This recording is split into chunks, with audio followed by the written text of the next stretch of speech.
रात के 12 बजे के बाद बिल्डिंग की बालकनी में मत जाना। मैंने सब क्यों बोला कि रात के 12 बजे के बाद बालकनी में मत निकलना। अगर टेरेस के दरवाजे पे ताला लगा है, सीढ़ियों पे कोई नहीं है, उस लास्ट फ्लैग के दरवाजे पे ताला लगा है, तो वो औरत की रोने की आवाज किसकी थी? वो चीखने की आवाज किसकी थी? वो भाग कर टेरेस पे जाने की आवाज किसकी थी? एंटिटी थी। अब तक थोड़ी देर पहले जो मेरे साथ बालकनी में थे, वो मेरे घर के अंदर आ चुकी है। वो किचन में गई, वो मानो मैं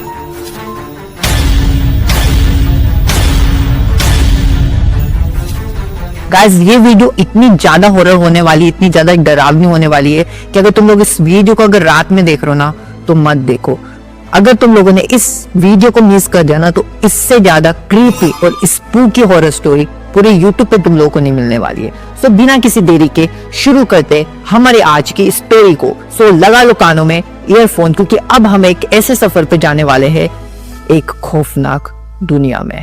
सो वैसे बात है 11 फरवरी की, रात के 10:30 बज रहे होते हैं। मैं और मेरे फैमिली का डिनर हो चुका होता है और मेरी आदत बन जाती है कि जैसे डिनर हो जाता है, सोने से पहले भाई फ्री फायर का एक रिपीट टेलीकास्ट देखना है। तो मैं बस रिपीट टेलीकास्ट लगा देता हूँ और भाई सब लोग टीवी एंजॉय कर रहे होते हैं। उस दिन मेरे अंदर कुछ अलग ही एक्साइटमेंट होती है, बहुत ही ज्यादा, क्योंकि दूसरे दिन मेरा कॉलेज में एनुअल फंक्शन होता है और मैंने जो है उस एनुअल फंक्शन में पार्टिसिपेट लिया है, एक ग्रुप परफॉर्मेंस में और एक सोलो परफॉर्मेंस में। तो उस दिन मैं बहुत ही ज्यादा एक्साइटेड होता हूँ और तभी मेरे पापा के मोबाइल पे एक फोन आता है।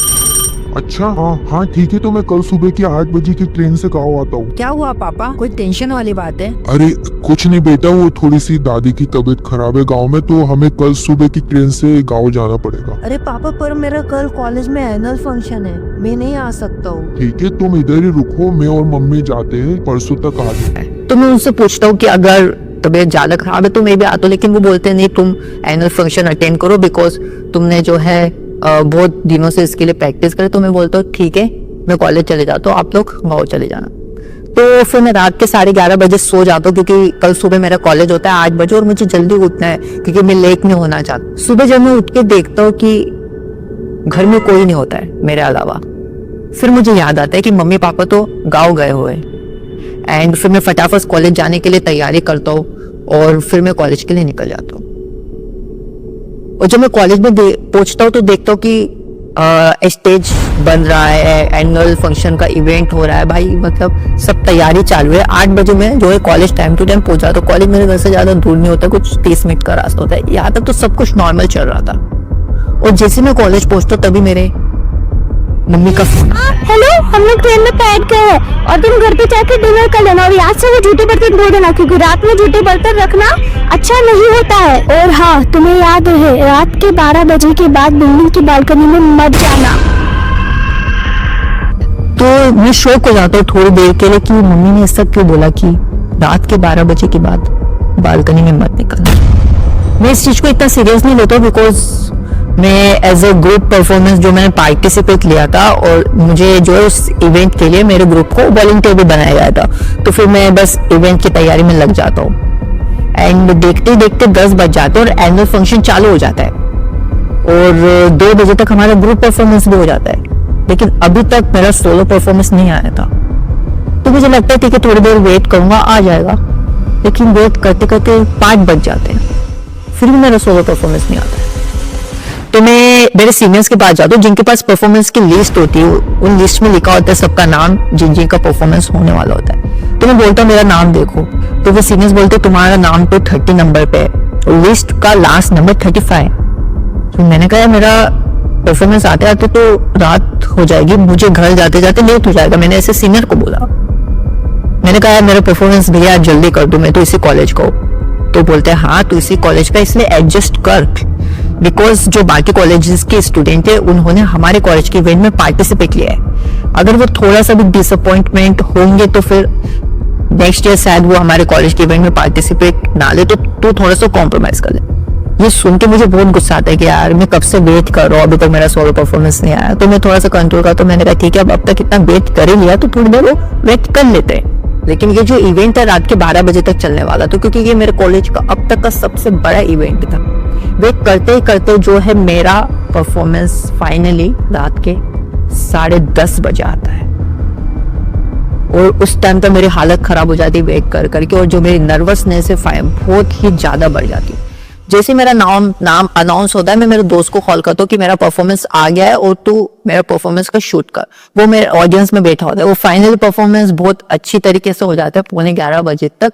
फिर मैं स्टेज से निकलता हूँ एंड कैंपस में पहुंचता हूँ कॉलेज के। मैं मेरे दोस्त को आवाज लगाता हूँ कि भाई मैं घर जा रहा हूँ। तो वो बोलता है नहीं, मैं तो लास्ट परफॉर्मेंस देख के आऊंगा 12 बजे तक, तो तू चले जा। 11:30 बजे मैं अपने बिल्डिंग के गेट के पास पहुंचता हूँ। देखता हूँ बिल्डिंग में सब लोग टहल रहे हैं, बातें कर रहे हैं, डिनर होने के बाद घूम रहे हैं, चहल पहल है, बच्चे लोग खेल रहे हैं। मैं मेरे फ्लोर की बालकनी में पहुंचता हूँ, वहां पर भी लोग बात टहल रहे हैं, बातें कर रहे, खेल रहे, बच्चे लोग खेल रहे। और मैं बहुत ज्यादा खुश था इस मोमेंट तक, क्योंकि जैसा मैंने सोचा था वैसा मेरा परफॉर्मेंस हो चुका था। मैं कब से प्रैक्टिस कर रहा था, यहाँ तक तो मैं बहुत खुश था। लेकिन शायद आगे कुछ ऐसा होने वाला था जिसे मैं चाहकर भी कंट्रोल नहीं कर सकता। यहाँ तक तो सब कुछ मेरे मुताबिक चल रहा था। खाना वगैरह खाता हूँ, एंड बिस्तर सोने की तैयारी करता हूँ, लेट जाता हूँ। और फिर देखता हूँ कि घर में कोई नहीं है मेरे अलावा। मेरे मम्मी पापा गाँव गए हुए। मुझे पहली बार जो है मैं घर में होम अलोन था। मुझे इस चीज की आदत नहीं है और बहुत सुनसान लग रहा था। मुझे घर में एक अजीब सी बेचैनी सी होने लगी थी। वो जो डांस परफॉर्मेंस की जो एक्साइटमेंट, जो हैप्पीनेस थी, वो धीरे धीरे कम हो रही थी। अब वो सन्नाटा मुझे खाने लगा था घर का। तो मैं सोचता क्यों ना थोड़ी देर जो है बालकनी में निकलते, शायद थोड़ी देर मैं बालकनी में टहलूंगा और फिर मैं सो जाऊंगा, उसके बाद नींद आ जाएगी। मैं तुम्हें बालकनी का स्ट्रक्चर बता देता हूँ। तो ये फर्स्ट फ्लैट है, सेकंड फ्लैट है, थर्ड फ्लैट है, और थर्ड फ्लैट के बाजू में एक डाउन स्टेयर जाती है ग्राउंड फ्लोर की तरफ, और डाउन स्टेयर के बाजू में अप स्टेयर जाती है टेरेस की तरफ, और अप स्टेयर के बाजू में 4th, 5th, 6th फ्लैट है। और ये सारे फ्लैट्स और स्टेयर्स एक बड़ी सी बालकनी से कवर है, जो फर्स्ट फ्लैट में मैं रहता था। तो मैं सोचता हूँ क्यों ना थोड़ी देर बालकनी में टहलते हैं और फिर उसके बाद मुझे नींद आ जाएगी। तो जब मैं बालकनी में एंटर करता हूँ तो देखता हूँ कोई नहीं है मेरे अलावा। पूरी बालकनी सुनसान है, पूरी डार्कनेस है, पूरा अंधेरा है। मैं सोचता हूँ 1 घंटे पहले जब मैं परफॉर्मेंस करके इस घर एंटर हुआ था बिल्डिंग में, तब तो सब कुछ चहल पहल थी, लेकिन 1 घंटे में ऐसा क्या हुआ कि पूरा सुनसान, मेरा अलावा वहां कोई और नहीं है। कोई ना कोई तो होना चाहिए था ना। वैसे भी मुंबई में लोग बाग रात के 1-2 बजे तक नहीं सोते। कोई ना कोई तो हो सकता था, लेकिन वो बालकनी पूरी सुनसान थी। और फिर मेरे घर से आधा किलोमीटर दूर एक हाईवे, उस बालकनी के सन्नाटे में उस हाईवे की आवाज एकदम क्लियर मेरे कानों में सुनाई दे रही थी। और मैं थोड़ी देर अपना मोबाइल स्क्रॉल करने लगता हूँ, रील्स स्क्रॉल करने लगता हूँ। इन 2 आवाजों से मैंने अपने आजू बाजू एक ऐसा इन्वायरमेंट बना लिया था कि जिससे मैं अपने डर को कम कर रहा था। लेकिन ये शायद सिर्फ थोड़ी देर तक ये काम करने वाला था। मैं ऐसा खड़ा हूं, मेरा जो मुंह है वो ब्लॉक की जो दीवार है जहां पर वो ब्लॉक खत्म हो जाता है, वहां पर मेरा मुंह है। और जो लास्ट फ्लैट के अपोजिट में खड़ा हूं, और जो मेरी पीठ है वो लास्ट फ्लैट की तरफ है। मैं रील स्क्रॉल कर रहा हूं। यहां तक तो सब कुछ ठीक था। मैं धीरे धीरे उस सिचुएशन में जो है एडजस्ट होने लगता हूं, अपने घर को फाइनली थोड़ा थोड़ा कम करने लगता हूं। और तभी 3 सेकंड तक मेरे कानों में लगातार आवाज आती, मानो जैसे कि कोई औरत लास्ट फ्लैट से भागते हुए सीधा टेरेस की सीढ़ियां चढ़ के टेरेस पे गई हो। वो चीख चीख के, रो रो के, चिल्ला के, भाग भाग कर लास्ट फ्लैट से सीधा टेरेस की सीढ़ियां चढ़कर टेरेस पे गई हो।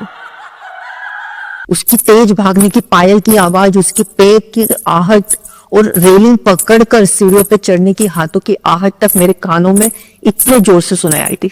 वो सब आवाज सुन के मैं तुरंत पलट के देखता हूँ, मेरे पीछे कोई नहीं होता।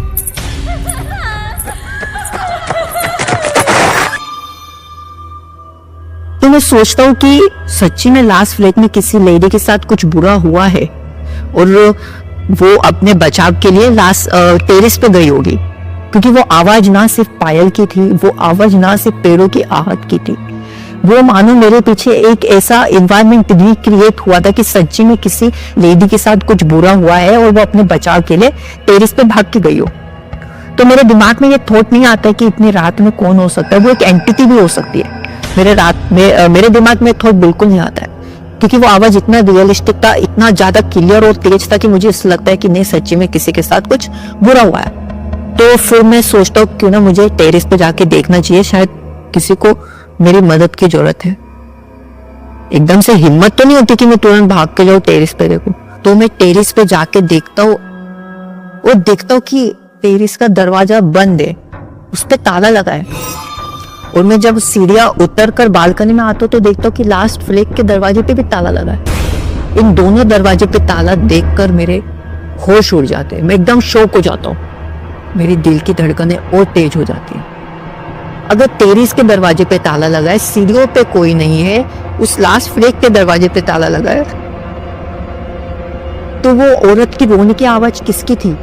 वो चीखने की आवाज किसकी थी? वो भाग कर टेरेस पे जाने की आवाज किसकी थी?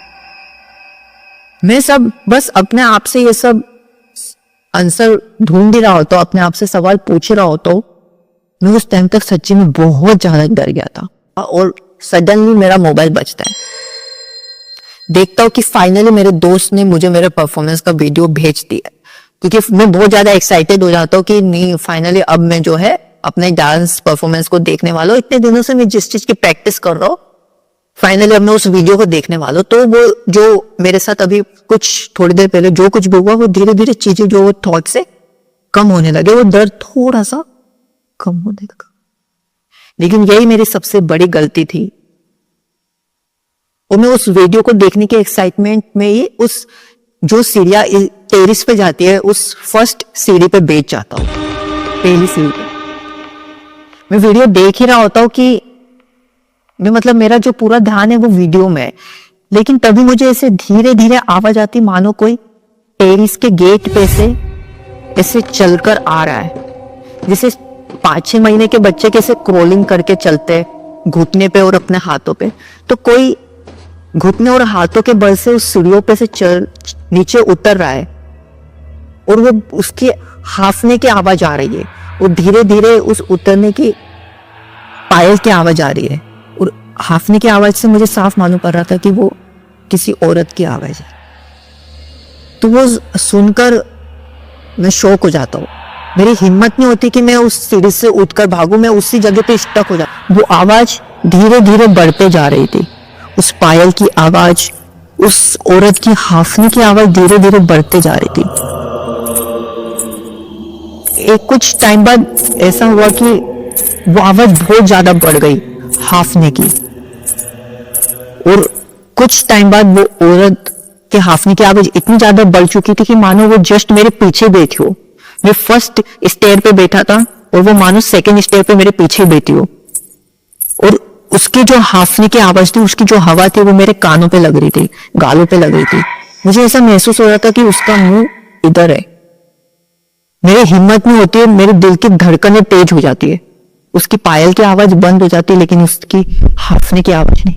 अपनी आंखें टाइट बंद कर लेता हूँ कि नहीं बस अब मुझे मेरी आंखें नहीं खोलनी, मैं उसका भयानक चेहरा नहीं देखना चाहता। मेरी हिम्मत नहीं होती है कि मैं भागकर अपने घर में जाऊं, क्योंकि बस मेरे दिमाग में ये थॉट आ रहा था कि अगर मैं भागा और गलती से मैंने मुड़ के उसका चेहरा देख लिया तो मैं उस जगह पे स्टक हो जाता हूँ, और मैं अपनी आंखें टाइट बंद कर लेता हूँ। धीरे धीरे उसके हाफने की आवाज कम होती है, वो हवा धीरे धीरे जाने लगती है। तो मुझे लगता है यही मेरा सही टाइम है कि मुझे मेरे घर के तरफ भागना चाहिए। और मैं जैसे भागने के लिए पैर उठाता हूं तो वो जोर से अपना पैर दूसरी सीढ़ी पे मारती है थप करके, और मैं नीचे गिर जाता हूं। और फिर मुझे उसका भयानक चेहरा दिखता है, उसके बाल बड़े बड़े खुले बाल, उसकी लाल आंखें, मानो उसका चेहरा थोड़ा सा जल चुका था, पूरा खून से भरा था। उसने काली साड़ी पहनी थी। वो मुझे देख के रोने लगती है, जैसे वो मुझसे मदद मांग रही हो, शायद उसके साथ कुछ बुरा हुआ था। और फिर बस मैं रिपीट बालकनी के तरफ है, और मैं उसको देख रहा हूँ, मेरी हालत खराब होती है, दिल की धड़कन इतनी तेज हो जाती है कि मुझे सुनाई देने लगती है। अब वो बस मुझे देख के रो ही रही थी, और जैसे ही मैं भागा अपने घर जाने के लिए, वो मुझे जोर जोर से देख के हंसने लगती है। मानो कि जैसे वो इस तरीके से हंस रही थी कि वो बोल रही हो कि मुझसे बचकर तू कहाँ ही जाएगा। लेकिन उसका भयानक चेहरा देखने के बाद मेरे दिल की धड़कनें बहुत तेज हो जाती है, और मैं अपना घर में पहुंचता हूँ और अपना मेन डोर लगाता हूँ और कुंडी बंद कर देता हूँ, और अपने कुंडी बंद कर देता हूँ और बेडरूम में चले जाता हूँ। मेरे पसीने छूटने लगते हैं, पूरा शरीर कांपने लगता है, दिल की धड़कनें बहुत तेज हो जाती है। और जब मैं अपने घर में आता हूँ, बेडरूम में लेता हूँ, तो बस मैं वही सब, मेरा चेहरा बस उसके सामने दिख रहा होता है मेरी आंखों में, और मैं यकीन ही नहीं हो रहा था कि मेरे साथ ये सब कुछ क्या हुआ। मैं उस सिचुएशन में अपनी डर को कम कर रहा था, जैसे तैसे मैंने बेर को टाइट पकड़ लिया था, और बस मैं धीरे धीरे कंट्रोल कर रहा था अपने आप को। नहीं, कुछ नहीं हुआ है, कुछ नहीं हुआ। बस मैं अपनी दिल की धड़कनों का कंट्रोल करना चाहता था ताकि मेरे डर कम हो। और बस थोड़ी देर, 5 मिनट गुजर जाते, 10 मिनट, 10 मिनट गुजर जाते हैं, और धीरे धीरे मेरे दिल की धड़कनें कम होने लगती है, आवाज कम होने लगती, और अब मेरा दर्द काफी हद तक कम हो चुका था। और तभी मेन डोर से मेरी मम्मी की आवाज आती है कि बेटा दरवाजा खोलो, हम लोग आ गए। तो वो आवाज सुन के मैं बहुत ज्यादा खुश हो जाता हूँ कि नहीं, अब मुझे पर दरवाजा खोलना, मम्मी को, पापा को सब कुछ बताना जो मेरे साथ हुआ। लेकिन जैसे मैं बेड पे से उठा अपना दरवाजा खोलने के लिए, मेरे अंदर एक थॉट आता है कि मम्मी पापा तो सुबह आने वाले थे, इतने रात को कैसे आ सकते हैं? पॉसिबल ही नहीं, इतने रात को आ ही नहीं सकते। और मैं एक्साइटमेंट में जाके दरवाजा खोल देता हूं और देखता हूं दरवाजे पे कोई नहीं होता है। उस लास्ट फ्लैग की तरफ देखता हूँ, उस स्टेयर्स की तरफ देखता हूँ जो टेरिस पे जाती थी, वहां पर भी वो औरत नहीं थी, कोई नहीं था, मम्मी पापा कोई नहीं होता। मैं फटाक से मेन डोर लगाता हूँ और कुंडी लगा देता हूँ दरवाजे की, वापस से बेडरूम में आ जाता हूँ। लेकिन जब मैंने मेन डोर खोला था, जैसे ही मैं मेन डोर खोलता हूँ, मेरे हॉल के बाजू में एक किचन होता है, और जैसे मैंने मेन डोर खोला, ऐसी एकदम से तेज हवा आती, मानो कोई किचन के पर्दे से टकराया हुआ, और वो पर्दा ऐसा ब्लो होता है। लेकिन वो पर्दा ब्लो नहीं होता है, वो जो औरत की आत्मा थी, वो जो एंटिटी थी, अब तक थोड़ी देर पहले जो मेरे साथ बालकनी में थी, अब वो मेरे घर के अंदर आ चुकी है। वो किचन में गई, वो मानो मैंने अनजाने में दरवाजा खोल के बहुत बड़ी गलती की। अब वो किचन में आ चुकी है, अब मेरे साथ मेरे घर में। लेकिन जब मैंने दरवाजा खोला, मुझे तब मालूम नहीं पड़ता है, मुझे बाद में मालूम पड़ता है। अब तक तो नॉर्मल था बालकनी में जो कुछ भी हुआ, लेकिन जब मैंने दरवाजा खोला, अभी जो मेरे साथ होने वाला था वो बालकनी से भी ज्यादा खतरनाक था। मैं अपने मेन डोर का दरवाजा लगा देता हूँ और बेडरूम में चले जाता हूँ, और ब्लैंकेट सर पे ओढ़ कर बस अपनी टाइट आंखें बंद कर लेता हूँ। 5 मिनट तक कुछ नहीं होता, ब्लैंकेट मैंने सर पे ओढ़ा हुआ और मैं किसी तरह बस अपना डर कम कर रहा हूँ। और मैं बस सोच रहा हूँ, ये जो 13 फरवरी की जो ये रात है, ये मेरे साथ क्या हो रहा है। जैसा मैंने सोचा था सब कुछ मेरे मुताबिक हुआ था कि जैसे कॉलेज का परफॉर्मेंस होगा मैं घर जाके सो जाऊंगा। लेकिन मुझे ये नहीं पता था कि वो जो 13 फरवरी की रात के जो 3-4 घंटे वो मेरे कंट्रोल में नहीं होने वाले हैं, उन्हें मैं चाहकर भी कंट्रोल नहीं कर सकता था। मैं बेड पर लेटा होता हूँ और तभी किचन में से आवाज आती है, मानो कोई औरत किचन में टहल रही हो, उसकी पायल की आवाज आती है। और मेरे बेडरूम से किचन ज्यादा दूर नहीं होता है, तो वो पायल की आवाज क्लियर आ रही थी। अब मैं अपने ब्लैंकेट को टाइट पकड़ लेता हूँ, और मेरे दिमाग में थॉट आता है मुझे गेट खोल के भागना चाहिए बालकनी में, लेकिन हिम्मत नहीं होती है। मैंने बस ये सोच लिया था कि मैं अपने सर से ब्लैंकेट नहीं हटाऊंगा। मैंने ब्लैंकेट को टाइट पकड़ लिया, अपनी आंखें टाइट बंद कर ली है।